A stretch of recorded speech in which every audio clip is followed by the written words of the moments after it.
எல்லாருக்கும் வணக்கம். ஒரு சோஷியல் ஒர்க்கரா உங்ககிட்ட ஒரு சின்ன விஷயத்த ஷேர் பண்ண வந்திருக்கேன். அது என்னன்னா நம்ம சின்ன வயசுலேருந்து கேட்டு வளர்ந்த ஒரு லைன் தான். தயவு செஞ்சு ஃபுட் வேஸ்ட் பண்ணாதீங்க அப்டின்ட்டு. அதுக்கான முக்கியமான காரணம் என்னன்னா, இன்னைக்கு நிலைமையிலயும் ஒரு வேள சாப்பாட்டுக்கு வழி இல்லாத குடும்பங்களும், வயிறுகளும் இருக்க தான் செய்யுது.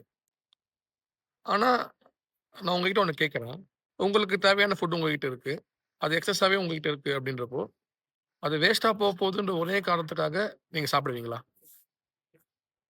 அப்படி பண்றதுனால நம்ம என்ன பண்ணிட்டு இருக்கோம்? நம்ம பாடிய நம்மளே ஸ்லோவா டேமேஜ் பண்ணிட்டு இருக்கோம். நம்ம பாடி ஒண்ணும் டஸ்ட்பின் இல்லல்ல. ஃபுட் வேஸ்ட்டா போக்கூடாதுன்னு நம்ம சாப்பிடுறதுனால, ஓவர் ஈட் பண்றதுனால, நம்ம டைஜெஸ்ஷன் சஃபர் ஆவுது. நம்ம உடம்பே நமக்கு ஹெவியாவோ, இல்ல டயர்டாவோ ஃபீல் ஆகும்.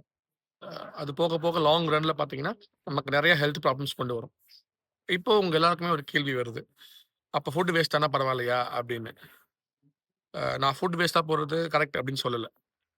ஆனா, ஃபுட் வேஸ்ட்டா போறத காட்டிலும் நம்ம பாடி டேமேஜ் ஆகுறது ஒரு பெரிய மிஸ்டேக். 2 ராங் ஆப்ஷன் வச்சுக்கிட்டு, இந்த ராங் ஆப்ஷனுக்கு இந்த ராங் ஆப்ஷன் எவ்வளவோ பெட்டர் அப்படின்னு நம்ம சூஸ் பண்ணக்கூடாது. இந்த ப்ராப்ளம்க்கு ரைட் அப்ரோச் என்னன்னா, நமக்கு என்ன தேவையோ அத மட்டும் நம்ம சாப்பிட்டா போதும். எக்ஸ்ட்ரா ஃபுட் இருந்தா அத ஒண்ணு நம்ம ஷேர் பண்ணலாம். இல்ல அத ப்ராப்பரா ஸ்டோர் பண்ணலாம். நீங்க சொல்றது எனக்கு புரியுது. சில டைம்ல வந்து அத ஸ்டோர் பண்ணி வைக்க முடியாதே, கெட்டு போயிடுமே அப்படின்ற சூழல் வந்தா என்ன பண்ணலாம்? அப்படி தானே கேட்கிறீங்க?